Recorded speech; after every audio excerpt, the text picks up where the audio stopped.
দেখতে পাচ্ছি। মাশাআল্লাহ, তাহলে শুরু করি। আমার সাথে সাথে আপনারা বলুন, মিউট খুলবেন না, মিউট খুলবেন না, মিউট খুলবেন না, যখন পড়াবো তখন মিউট খুলবেন না, মিউট করে রেখেই আপনারা আমার সাথে সাথে বলবেন।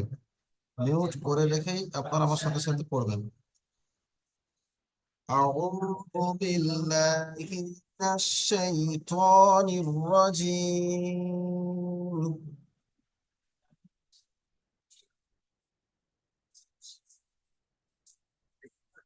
আমার সাথে সাথে আপনারা বলবেন, বিসমিল্লাহির রহমানির রহিম।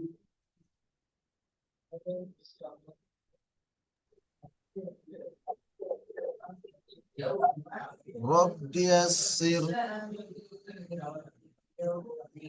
ولا تعسر وتمم بالخير وبك نستعين يا فتاح ربي يا زدني فتاح علما ربي سلمنا ربي زدني علما ربي زدني علما ربي زدني علما ربي زدني علما سبحانك বলছি প্লিজ একটু সবাইকে মিউট سبحانك করতে বলুন, মিউট করতে বলুন। لا علم لنا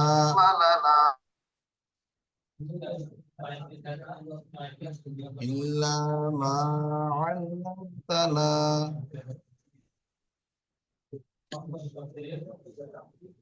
إنك أنت العليم الحكيم إنك الحليم المجيد দেখুন, আপনারা মিউট খুলবেন না, আপনারা মিউট খুলবেন না, আপনারা মিউট করে রেখেই বলুন। আমি আপনাদের মুখ দেখতে পাচ্ছি, কে পড়ছেন কে পড়ছেন না, সুতরাং আপনারা মিউট খুলবেন না। মিউট খুললে আপনাদের পিছনের আওয়াজগুলো চলে আসছে, অন্য সাথী ভাইয়ের ডিস্টার্ব হবে এতে। দেখুন, আজকে আমরা যে সবকটা পড়বো সেই সবক নম্বর 1 আছে মুফরাদাত, অর্থাৎ এই সবক নম্বর 1, দেখুন সবক নম্বর 1 মুফরাদাত, অর্থাৎ সবক মানে যখন কোনো কিতাব বা কোনো বই শুরু করা হয়, তখন আপনারা দেখবেন বইয়ের একদম শুরু থেকে থাকে, প্রথম থাকে এখানে দেখবেন অধ্যায় নম্বর।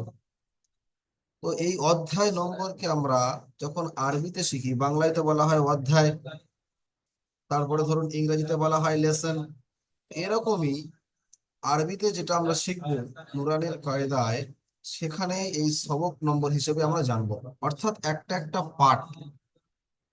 সবাই বুঝতে পারছেন? তাহলে এই সবক নম্বরটা কি হলো, যে আজকের অধ্যায়। আজকের অধ্যায় কি? মুফরাদাত, অর্থাৎ পৃথক পৃথক অক্ষর। পৃথক পৃথক অক্ষর মানে, দেখুন, যখন আমরা বাংলাতে পড়েছিলাম, সর্বপ্রথম আমরা বর্ণ বা অক্ষর শিখেছিলাম। বর্ণ বা অক্ষর কি ছিল? স্বরবর্ণ, ব্যঞ্জন বর্ণ, এরকম শিখেছিলাম। ইংরেজিতে শিখেছিলাম ভাওয়েল, কনসোন্যান্ট, এই সমস্ত কিছু আমরা শিখেছিলাম। এগুলো কাকে বলে? দেখুন, আমরা ক, ক যখন পড়েছিলাম শুধুমাত্র ক কে পড়েছি। খ যখন পড়েছিলাম শুধুমাত্র খ কেই পড়েছিলাম। তো এই যে আলাদা আলাদা একটা একটা অক্ষরকে পড়া, এই আলাদা আলাদা একটা একটা অক্ষরকে আরবিতে পড়ার নাম হচ্ছে মুফরাদাত। তাহলে মুফরাদাত কাকে বলবো? পৃথক পৃথক অক্ষর, অর্থাৎ কোন প্রত্যেকটা অক্ষরকে আলাদা আলাদা পড়াকে বলা হয় মুফরাদাত। তো আজকের আমাদের সবকের বিষয়বস্তু হলো মুফরাদাত। সবক নম্বর 1, মুফরাদাত। মুফরাদাত কাকে বলে? না, পৃথক পৃথক, অর্থাৎ ছাড় ছাড় অক্ষরকে। যেমন ধরুন ক একটা ছাড় অক্ষর, এটাকে আমরা বলবো মুফরাদাত। খ একটা ছাড় অক্ষর, এটাকে আমরা বলবো মুফরাদাত। অর্থাৎ প্রত্যেকটা আলাদা আলাদা শব্দ, প্রত্যেকটা আলাদা আলাদা অক্ষরকে আমরা বলবো মুফরাদাত। ভাই তাহিরুল হোসেন লস্কর, আপনি মিউট করে নেন। ভাই তাহিরুল হোসেন লস্কর, আপনি মিউট করে নেন। যখন আপনার কিছু বলার হবে সেই সময় মিউটটা খুলে আপনি বলবেন, তখন মিউট করে নেন। সবক নম্বর 1-এ তাহলে আমরা কি শিখলাম? মুফরাদাত। তো মুফরাদাত মানে হলো ছাড় ছাড়, আলাদা আলাদা অক্ষর। তো এখানে আমরা মুফরাদাত শেখার পরে দেখুন আমাদের জানতে হবে, যেমন বাংলাতে আমরা শিখেছিলাম বর্ণ অনেকগুলি ছিল, ইংরেজিতে শিখেছিলাম বর্ণ অনেকগুলি ছিল, হিন্দিতে বর্ণ অনেকগুলি ছিল। তো আরবি একটা ভাষা, এই আরবি ভাষার অনেকগুলি বর্ণ রয়েছে। কতগুলি বর্ণ আছে? আরবি ভাষার মোট বর্ণের সংখ্যা হচ্ছে 29। মোট বর্ণের সংখ্যা হলো 29টি। তো এই ছাড় ছাড় অক্ষর যে আমরা শিখবো মুফরাদাত, এই মুফরাদাতে ওই 29টি অক্ষর আলাদা আলাদা ভাবে আমরা চিনব। প্রথম কাজ হবে এই প্রত্যেকটা অক্ষরকে চেনা।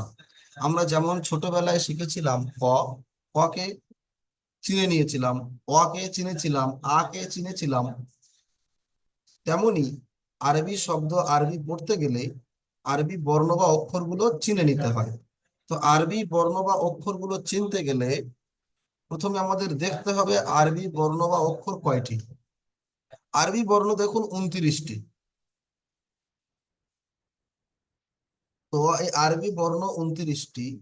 সর্বপ্রথম আমাদের এই আরবি বর্ণটি চিনে নিতে হবে। যদি আমরা অক্ষর না চিনতে পারি তাহলে আমরা পড়তে পারবো না। যদি আমরা না জানি যে এটাকে ক বলে, যদি আমরা না চিনি, তাহলে আমরা কি পড়তে পেরেছিলাম? নিশ্চয়ই পড়তে পারিনি। তাহলে আমার প্রথমে চিনতে হবে আরবি বর্ণমালাগুলো। দেখুন আরবি বর্ণমালা চেনার দুটি পদ্ধতি আছে। নাম্বার 1, দেখুন এই প্রত্যেকটা অক্ষরের নিচে একটা করে ফোঁটা আছে। এই একটা করে ফোঁটা দেখতে পাচ্ছেন? এর দুটো ফোঁটা আছে, এর একটা ফোঁটা আছে, এর তিনটে ফোঁটা আছে, দেখতে পাচ্ছেন সবাই? বলুন, সবাই দেখতে পাচ্ছেন কি? জি হুজুর। জি আলহামদুলিল্লাহ দেখতে পাচ্ছি। মাশাআল্লাহ, জি দেখতে হুজুর পাচ্ছেন। দেখছি। এই যে ফোঁটাগুলো আছে, এই ফোঁটাগুলোকে বলা হয় নুক্তা। কি বলা হয়? নোক্তা। নুক্তা। নুক্তা বলা হয়। নকটা। হ্যাঁ, নুক্তা বলা হয়। নোক্তা। তাহলে আমরা আরবি শব্দ, আরবি বর্ণ, সরি, আরবি বর্ণমালা চেনার জন্য সর্বপ্রথম আমাদের জানতে হবে নুক্তা সম্পর্কে। কি সম্পর্কে? নোক্তা। নকটা। নুক্তা সম্পর্কে। নোক্তা মাশাআল্লাহ। সম্পর্কে। নোক্তা। আমি যখন আপনাদের কখনো কোনো প্রশ্ন করবো আপনারা উত্তর দেবেন, তাহলে আপনাদের এটা ইয়াদ বা স্মরণ হয়ে যাবে। নুক্তা সম্পর্কে জানতে জি হবে। আর দ্বিতীয় আলহামদুলিল্লাহ। দ্বিতীয় নম্বর জানতে হবে আকৃতি, কেমন দেখতে। যেমন ধরুন আলিফটা কেমন দেখতে, এটা আমাদের জানতে হবে। আপনার মাথায় ধরে নিতে হবে যে আমি পড়েছিলাম আলিফ, আলিফটা একটা ডাঁড়ির মতো, আলিফটা একটা ডাঁড়ির মতো হচ্ছে সেটা আলিফ। যেটা একটা ডাঁড়ি থাকবে সেটা হচ্ছে আলিফ। আপনার মাথায় ধরে নিতে হবে এটাকে আলিফ বলে। সুতরাং আমাদের অক্ষর চিনতে গেলে, আমাদের বর্ণগুলো চিনতে গেলে সর্বপ্রথম নুক্তা সম্পর্কে জানতে হবে, এবং দ্বিতীয় জানতে হবে আপনার আকৃতি সম্পর্কে। বুঝাতে পারলাম? আপনারা কি সবাই বুঝতে পেরেছেন? জি জি আলহামদুলিল্লাহ আলহামদুলিল্লাহ। বুঝতে পেরেছি। জি মাশাআল্লাহ। আলহামদুলিল্লাহ বুঝতে পেরেছি। তাহলে আপনারা বলুন আমার সাথে যে আরবি বর্ণমালা চেনার জন্য কোন আরবি দুটো জিনিস, বর্ণমালা চেনার জন্য কয়টি জিনিসের প্রয়োজন? কয়টি জিনিসের? দুটি জিনিসের প্রয়োজন। দুইটি মাশাআল্লাহ, খুব সুন্দর। প্রথম নম্বর কি? নুক্তা। নকটা। নুক্তা নুক্তা সম্পর্কে, নুক্তাকে নোক্তা। জানা। আর দ্বিতীয় নম্বর কি? আকারের অক্ষরটা চেনা। আকৃতি। আকৃতি। আকৃতি কেমন আকৃতি। দেখতে? আমরা ছোটবেলায় পড়েছিলাম, আপনাদের সবার মনে আছে যে দেখুন এরকম গিয়ে এরকম গিয়ে এরকম গিয়ে এরকম আসলে এটাকে বলা হবে ক। পড়েছিলাম না আমরা? তো এই যে এর জি জি আকৃতি, জি এই কয়ের আকৃতি দেখুন আমরা মুখস্থ করে রেখে দিয়েছি, ধরে রেখেছি, মাথায় রেখেছি যে ওই রকম আকৃতি হলে ওটাকে ক বলে। যখন আপনারা কোনো ফলের নাম করেন, ধরুন আপেল, যখন আপনারা আপেল শোনেন, আপেলের আকৃতি আপনার মাথায় চলে আসে যে ওই রকম দেখতে আপেলটা, আপেলটা ওরকম দেখতে। জি আপনি যখন আম আপনি শোনেন, আপনার মাথায় চলে আসে যে আম ওই রকমই দেখতে। সেই রকমই আপনি আরবি অক্ষরগুলো চেনার জন্য আপনার সর্বপ্রথম এই আকৃতিকেও জানতে হবে কেমন দেখতে। বুঝাতে পারলাম? জি জি হুজুর। মাশাআল্লাহ। কেউ কি বুঝতে পারেননি এমন কেউ আছেন? না, বুঝতে পেরেছি।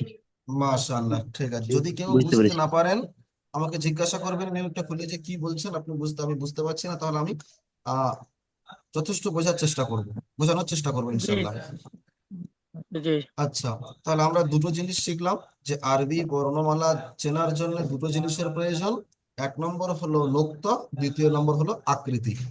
এইবারে দেখুন জি হুজুর। আপনাদের আপনাদের স্ক্রিনের সামনে, আপনাদের স্ক্রিনের সামনে দেখুন প্রত্যেকটা বর্ণগুলো বা অক্ষরগুলো রয়েছে, তার নিচে দেখুন আলিফ রয়েছে, আলিফের নিচে দেখুন চিকে রয়েছে, দেখতে পাচ্ছেন চিকে?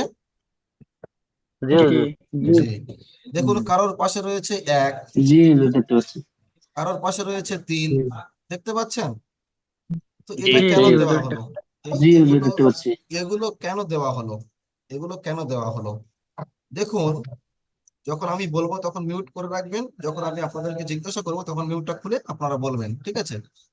দেখুন এই যে চিকে দেওয়া আছে, এই চিকে মানে হলো এই অক্ষরটি উচ্চারণের সময় কোনো প্রকারের লম্বা হবে না, টান হবে না। লম্বা মানে কি? টান হবে না। যেমন ধরুন আমরা যখন কাউকে ডাকি, মনে করুন আমি সাদিকুর ভাইকে ডাকছি, সাদিকুর যে টান দিলাম, এরকম টানটা হবে না। এই শব্দটা, এই অক্ষরটা উচ্চারণের সময় আপনার টান হবে না, একদম আহ ফাঁকা মুখ থেকে এই আলিফটি উচ্চারণ করতে হবে। তাই এখানে দেওয়া রয়েছে চিকে চিহ্ন। তাহলে এই চিকে চিহ্ন মাত্র দুটো অক্ষরের উপরে দেওয়া আছে। নাম্বার ওয়ান হচ্ছে আলিফ, আর নাম্বার টু হচ্ছে আপনার, দেখাচ্ছি আমি, নাম্বার টু হচ্ছে আপনার হামজা। নাম্বার টু হচ্ছে দেখুন হামজা, পেয়েছেন? হামজা পেয়েছেন? এই দেখুন নাম্বার টু হচ্ছে এই হামজা, এই হামজা, এই হামজা এসছে, এই হামজা, এই হামজা। তাহলে চিকে, চিকে কটা জায়গায় মারা আছে? কটা অক্ষরের দুই কয়টা জায়গায়। অক্ষর? দুই জায়গায়, মাশাআল্লাহ। দুটো আলিফ হ্যাঁ, হামজা। আলিফ আর হামজা। তো এই দুটো অক্ষর উচ্চারণের সময় কখনোই টান হবে না। দ্বিতীয় দেখুন, এই বায়ের নিচে কিন্তু দেখুন কত দেওয়া আছে, বায়ের নিচে এক এক। দেওয়া আছে। এক আবার দেখুন জিমের নিচে এক দেওয়া তিন, আছে। হ্যাঁ জিমের নিচে তিন দেওয়া আছে। এইবারে দেখুন এর নিচে এক কেন দেওয়া আছে?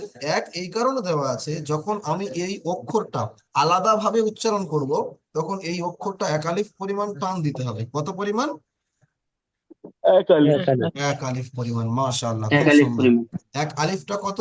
একটা এক সোজা আলিফ। আঙুল, একটা সোজা আঙুল বন্ধ করতে যতটুকু সময় লাগে সেটাকে বলা হয় এক আলিফ। বুঝতে পেরেছেন সকলে এক আলিফ কাকে বলে? জি হুজুর। জি যে এক আলিফ বলে একটি সোজা আঙুল বন্ধ করতে, মধ্য অবস্থায় বন্ধ করতে, অথবা একটি বন্ধ আঙুল সোজা করতে যত সময় লাগে সেটাকে বলা হয় এক আলিফ। তো যে সমস্ত অক্ষরের পাশে দেখবেন এই এক, তিন দেওয়া রয়েছে, সেই সমস্ত অক্ষরগুলো যখন আলাদা উচ্চারণ হবে, আলাদা, শুধুমাত্র যখন ক আপনি উচ্চারণ করছেন, শুধুমাত্র যখন খ আপনি উচ্চারণ করছেন, শুধুমাত্র যখন আপনার বাংলা বর্ণমালার যখন কোনো শব্দ আপনি উচ্চারণ করছেন, সেই সময় যেমন পড়েন, এখানেও তেমন প্রত্যেকটা আলাদা আলাদা শব্দ উচ্চারণের সময় আপনার কি করতে হবে?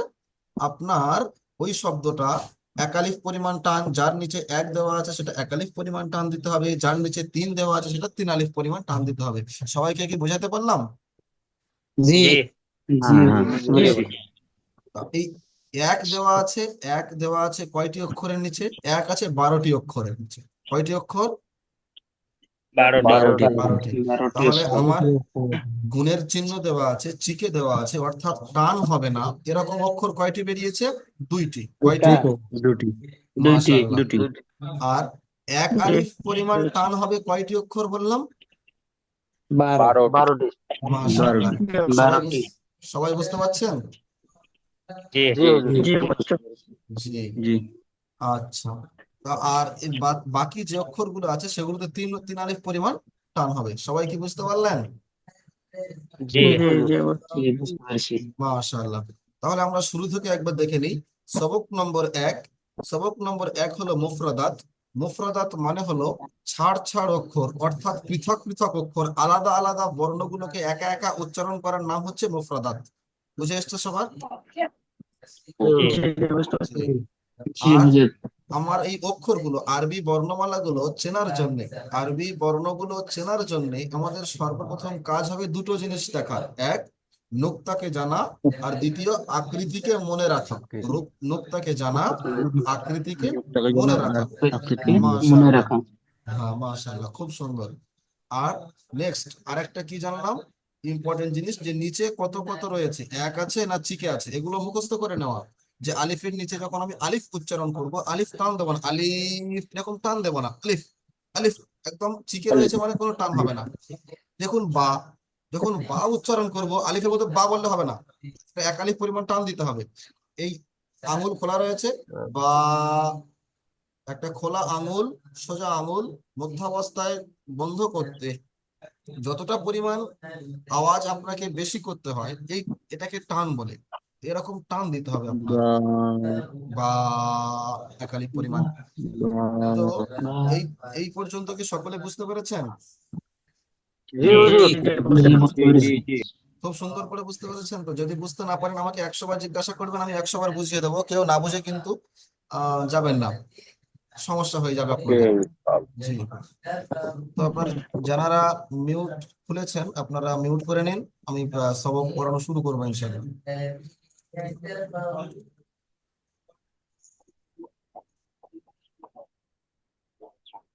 তাহিরুল লস্কর ভাই, রবিউল হক, আপনারাও মিউট করে নেন। মাশাআল্লাহ, আপনারা আমার সাথে সাথে বলবেন, ঠিক আছে?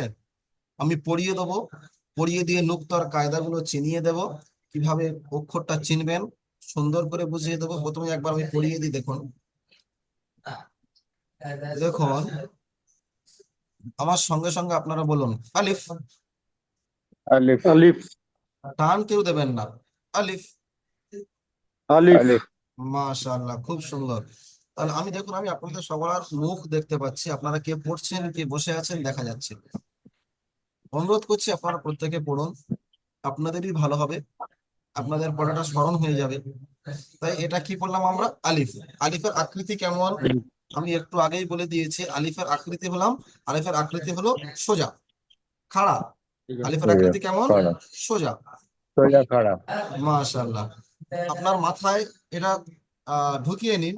যখনই আমি আলিফ বলবো তখন আপনার ধারণা করতে হবে, মাথা থেকে ভেবে নিতে হবে যে আলিফটা কেমন দেখতে ছিল। আলিফটা আলিফ দেখতে ছিল এরকম, সোজা দেখতে ছিল। আপনার সোজা। মাথায় যেন চলে আসে, যখন আপনি কখনো আগুন দেখছেন, কোনো জায়গায় ধোঁয়া দেখছেন, তাহলে আপনার মাথায় কি চলে আসে? ওখানে আগুন জ্বলেছিল তাই ধোঁয়া উঠছে, হ্যাঁ কি না? আপনি যদি কোথাও ধোঁয়া দেখেন, ধোঁয়া আগুন ছাড়া কি ধোঁয়া তৈরি হয়? জি না। না তাহলে তাহলে আগুন যখন আপনি ধোঁয়া দেখছেন তখন আপনার মাথায় চলে আসছে যে আগুন, নিচে আগুন জ্বলেছিল বা জ্বলছে। কিন্তু সেই রকমই যখন আমি আলিফ বলবো বা আপনি আলিফ স্মরণ করবেন, তখন মনে হবে যেন এই খাড়াটা আছে, সোজা আছে। কি আছে? সোজা আছে। মাশাআল্লাহ, সবাই রাট বুঝতে পেরেছেন? সোজা আছে। সবাই জি বুঝতে বুঝতে পেরেছেন? পেরেছি তাহলে আলিফটা সবাই আমার সাথে সাথে বলুন, আলিফ। আলিফ আলিফ মাশাআল্লাহ। এবারে দেখুন বা, আলিফ ভালো করে আমি বাটাকে আপনাদের প্রথমে চিনিয়ে দিই। বাটা চিনিয়ে দেওয়ার পরে আমরা আপনাকে দেখুন, বা, বা বা হ্যাঁ তা একটু টান দিতে হবে। বাটা কেমন দেখতে প্রথমে দেখুন, একটি নৌকা মতো এসেছে, নৌকার তলায় একটা ফোঁটা আছে। আমি বলেছি আপনাকে এই ফোঁটার নাম কি বলেছিলাম? নোক্তা নোক্তা। নোক্তা হ্যাঁ, ফোঁটার নাম হচ্ছে নোক্তা। তো দেখুন, আমাদের জানতে হবে, এই ভালো করে আপনারা খেয়াল করলে দেখতে পাবেন এই তিনটে অক্ষর, দেখুন এদের আকৃতি কিন্তু একই। আকৃতি একই নয়, দেখুন সবার কিন্তু নৌকা মতো আছে, হ্যাঁ কি না? সবার জি সবার, আকৃতি এক নোক্তা আছে হ্যাঁ।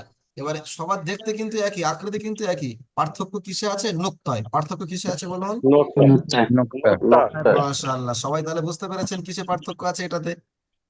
জি হুজুর, জি বইয়ে তো জি ছবি আছে না তো? জি। জি জি তাহলে বুঝতে পেরেছি তাহলে দেখুন, এগুলোর আকৃতি একই কিন্তু নোক্তার পার্থক্য আছে। তাই আমরা নোক্তা দিয়ে এই তিনটে জিনিসকে মনে রাখবো। দেখুন ভালো করে, আমি ভালো করে বলে দিচ্ছি, ভালো করে একবার শুনে নিন। দেখুন বা, এই যে বা নৌকার মতো আকৃতি আছে, যখন নোক্তাটা এই নৌকার আকৃতির নিচে আসবে তখন সেটাকে বলবো আমরা বা। কি বলবো? বা সবাইকে কি বোঝাতে পারলাম? হুজুর, বইয়ের ছবি আছে না তো? জি হুজুর জি, বইয়ের ছবি আছে না? বইয়ের ছবি, বইয়ের ক্রেতার ছবি, ছবি আছে না? হ্যাঁ বইয়ে তো ছবি রয়েছে, এই তো। এখানে তো আছে না তো? আপনার ওখানে যাচ্ছে না?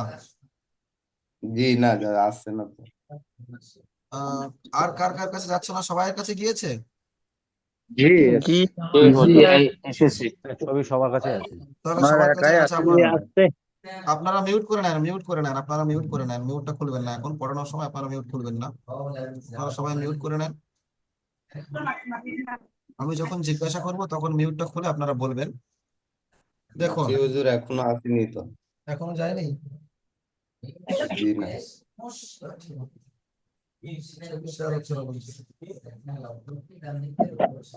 আপনি একবার বেরিয়ে তারপর আবার ঢুকেন, দেখেন দেখাবে।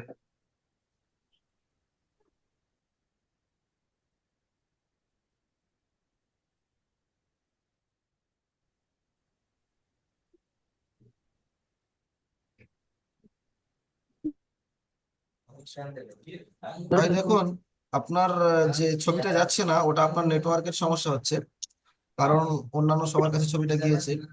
দেখবেন কখনো কথা কেটে কেটে যাচ্ছে, এগুলো আপনাদের নেটের সমস্যার কারণে হয়, নেটওয়ার্কের সমস্যার কারণে এগুলো হয়। জি আমার কাছে আসেনি তো। জি আপনারা মিউট করে নেন, মিউট করে নেন। এমডি শামীম আলী ভাই, আপনি মিউট করে নেন, পড়ানোর সময় মিউট করে নেন। আমার কাছে ছবি আসেনি বইয়ের তো। একটু নেটওয়ার্ক আছে। হজরত একটু ডিস্টার্ব করলাম।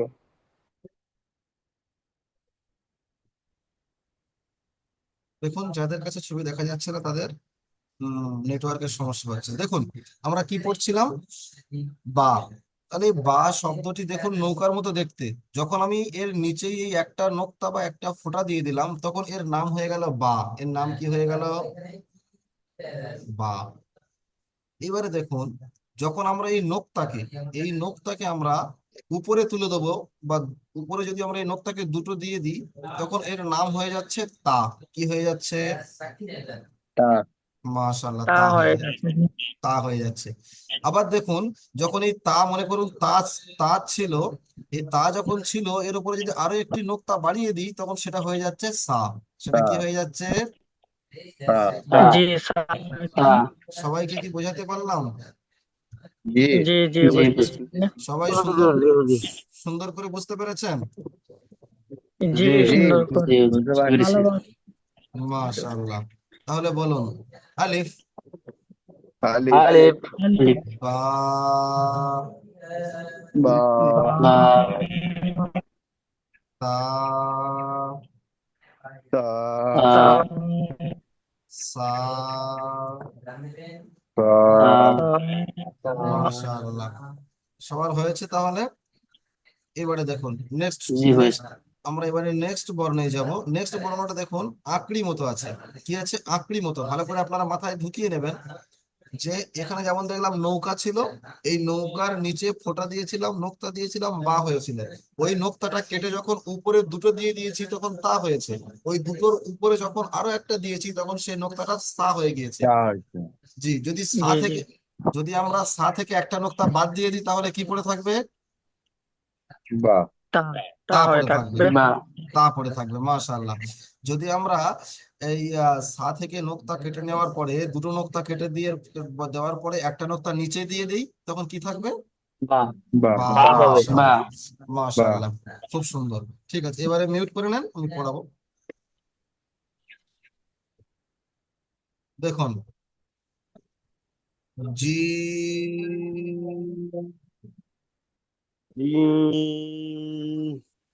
জিম জিমটা কেমন টান দিতে হবে ভালো করে দেখুন। যেখানে টান, টানটা মাঝখানে দিতে হবে। জিম এরকম হবে না, জিম হবে। ঠিক আছে, সবাই বুঝতে পেরেছেন? জিম হ্যাঁ, জিম যখন আমরা টানটা দেব, যে তিন আলিফ পরিমাণ টান আছে, এই টানটা জিম এরকম করব না। কেমন করব? জিম। সবাই সবাই বুঝতে পেরেছেন? জিম মাশাআল্লাহ, জিম মিউট করে নেন।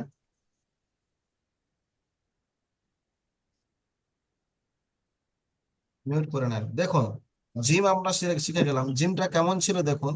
দেখুন জিমটা এই আকড়ি ছিল, একটা আকড়ি ছিল, এরকম এরকম একটা আকড়ি আছে। দেখুন জিমটা এরকম একটা কি আছে? আকড়ি। এই আংটা, এই আংটার ভিতরে যখন আমরা নোক্তা দিয়ে দিচ্ছি তখন এটা হয়ে যাচ্ছে জিম। কি হয়ে যাচ্ছে? জিম মাশাআল্লাহ। যখন আমরা এই নুক্তাকে বাদ দিয়ে দেবো, এই নুক্তাকে যখন আমরা বাদ দিয়ে দেবো, তখন হয়ে যাচ্ছে দেখুন হা। কি হয়ে যাচ্ছে? হা মাশাআল্লাহ। দেখুন তাহলে, তাহলে আমরা কি দেখলাম? জিমের যে পেটে একটা নোক্তা দিয়েছিলাম, এই নোক্তা দেওয়ার ফলে এটা জিম ছিল। আর যখন নোক্তাটা কেটে দিয়েছি, যখন নোক্তাটা কেটে দিয়েছি, কিছু নোক্তা নেই, তখন সেটা কি হয়ে গিয়েছে? হ্যাঁ, মাশাআল্লাহ। তারপরে দেখুন খ। কি আছে? খ। দেখুন এখানে দেখুন স্টার চিহ্ন, স্টার চিহ্ন দেওয়া আছে, স্টার চিহ্ন দেওয়া আছে। স্টার চিহ্ন মানে মুখ গোল করে পড়তে হবে। কি করে পড়তে হবে? মুখ গোল করে গোল পড়তে গোল করে। মাশাআল্লাহ। তো এই দেখুন খ, ভালো করে লক্ষ্য করবেন আপনি। দেখুন এই যে আমাদের হা, আমি উপরে স্ক্রিনে লিখে দিচ্ছি দেখুন। এখানে দেখুন হা ছিল, হায়ের পেটে আমরা যখন নোক্তা দিয়েছি তখন হয়ে গিয়েছে জিম। আর যখন এই নোক্তাটা কেটে আমি এই উপরে দেব, তখন এটা হয়ে যাবে খ। কি হবে? খ। মাশাআল্লাহ। সবাই বুঝতে পেরেছেন? জি জি বুঝতে পারি। মাশাআল্লাহ।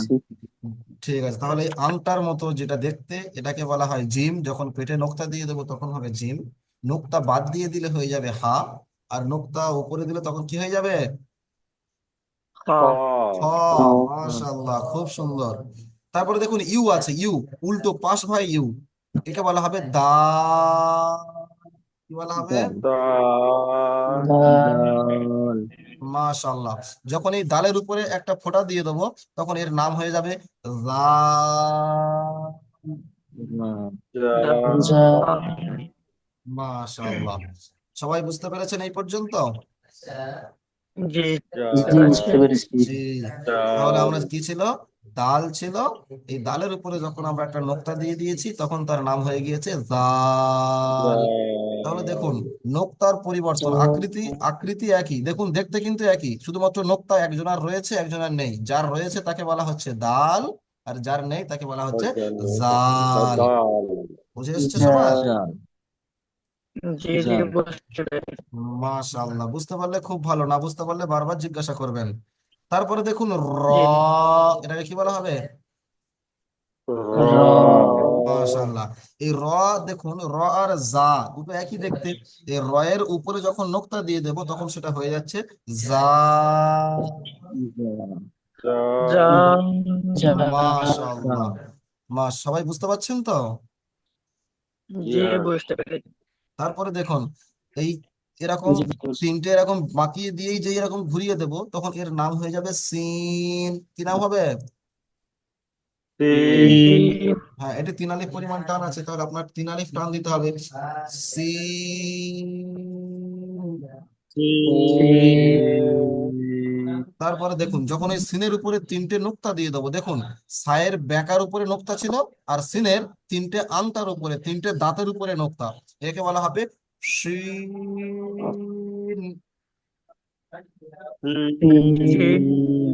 মাশাআল্লাহ, মাশাআল্লাহ, খুব সুন্দর। দেখুন তারপরে কি আসছে? সদ।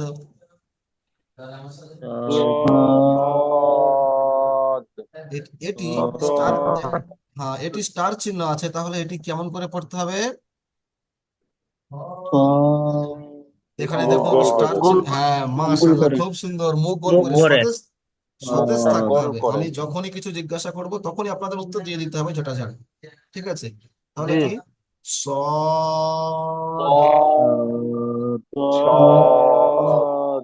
জদ।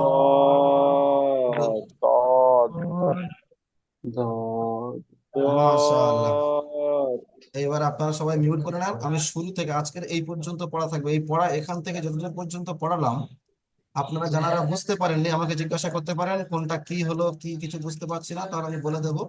এতদূর এই আলিফ থেকে নিয়ে জদ পর্যন্ত আপনাদের আজকে পড়াবো। আপনারা সাপোর্ট অ্যাডমিনের কাছে প্রত্যেকদিন পড়া শোনাবেন। ওখানে পড়াটা করে আপনারা আজকের পড়া যেটা দিচ্ছি আজকেরও পড়বেন। পড়ার পরে আপনারা কালকের সাপোর্ট অ্যাডমিনের নাম্বারে আপনাদের গ্রুপে দিয়ে দেওয়া হয়ে গেছে, ওখানে অবশ্যই অবশ্যই করে এগুলো পড়বেন, পড়া শোনাবেন। আর এই যে সমস্ত অক্ষরগুলো আমি বলে দিলাম, আপনারা প্রথমে 5 বার নিজে দেখে দেখে লিখবেন, তাহলে মুখস্থ হয়ে যাবে। আপনারা প্রথমে 5 বার দেখে দেখে লিখবেন। দেখে দেখে লেখার পরে আলিফ আলিফ এখন পড়তে হবে না, এখন মিউট করুন, মিউট করুন, আমি বলছি মিউট করুন, আপনারা মিউট করে নেন, আপনারা মিউট করে নেন, আওয়াজ আসছে, সময় সংক্ষেপ হয়ে এসছে, 3 মিনিট বাকি আছে। দেখুন, আমি যেটা বলতে চাইছিলাম, আপনারা যেটা পড়বেন এটা লিখবেন, 4 থেকে 5 বার লিখবেন। 5 বার লেখার পরে যখন আপনার মুখস্থ হয়ে যাবে, আপনি ওইটি ভিডিও করবেন, একা একা মুখস্থ লিখে ভিডিও করে সাপোর্ট অ্যাডমিনের নাম্বারে পাঠিয়ে দেবেন। অবশ্যই অবশ্যই লিখবেন, এই অক্ষর চেনার সময় আপনাদের লিখতেই হবে, খাতা কলম সঙ্গে রাখবেন, রেখে আপনারা মুখস্থ লিখবেন। আমি আগামীকাল আমি নিজেই প্রথমে পড়া ধরবো, তারপরেই আপনাদেরকে পড়াবো। প্রথমে আমি আপনাদের পড়া ধরবো, তারপরে পড়াবো। সুতরাং আপনারা তার আগে সাপোর্ট অ্যাডমিনের কাছে পড়া দিয়ে নিজের পড়াটা তৈরি করে রাখবেন। আপনাদের ক্লাস যেহেতু রবি, মঙ্গল, বৃহস্পতি, সুতরাং মাঝখানে দেখুন 3টে দিন গ্যাপ আছে, ওই 3টে দিন পড়া করবার জন্য আজকে আমি পড়া দিলাম, কালকেরে করে সাপোর্ট অ্যাডমিনের কাছে পাঠিয়ে দেবেন। আমি আবার যখন পরের দিন আপনাকে ক্লাস নেব, সেই সময় ওই পড়াটা আমাকে অবশ্যই আপনাদের দিতে হবে। পড়া ওদের দেওয়ার পরে সাপোর্টার নাম্বারটা কি? সাপোর্ট অ্যাডমিনের নাম্বার দেওয়া হয়েছে গ্রুপে, আপনারা দেখে নেবেন। সাপোর্ট অ্যাডমিনের নাম্বার গ্রুপে দেওয়া হয়েছে, দেখে ওস্তাদ নেবেন। খাতা খাতা খাতা যে কলমে কি কোনটা লিখতে হবে? সাপোর্ট হ্যাঁ, একাডেমির নাম্বার কোনটা কোনটা হেল্পলাইনের ওইটা বলো, গ্রুপ বাংলাতে লেখা আছে তো বুঝতে পারি না। গ্রুপে দেওয়া আছে, দেখে নিন একটু। ঠিক আছে, সাপোর্ট অ্যাডমিন আর নাম্বার হেল্পলাইন। দেখুন, আচ্ছা পড়াটা একবার শুনে নিন, শুনে নিন। আলিফ, বা, তা, সা, জিম, আ, হ, দা, যা, র, যা, সিন, শিন,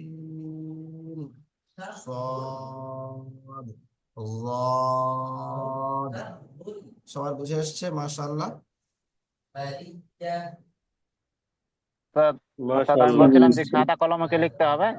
জি জি জি জি, খাতা কলমে লিখতে হবে। আপনারা মিউট খুলে নেন, যদি কারো কোনো প্রশ্ন থাকে তাহলে বলুন। কালকে কি ক্লাস হবে না? জি, রবি, মঙ্গল, বৃহস্পতি ক্লাস হবে, রবি, মঙ্গল, বৃহস্পতি।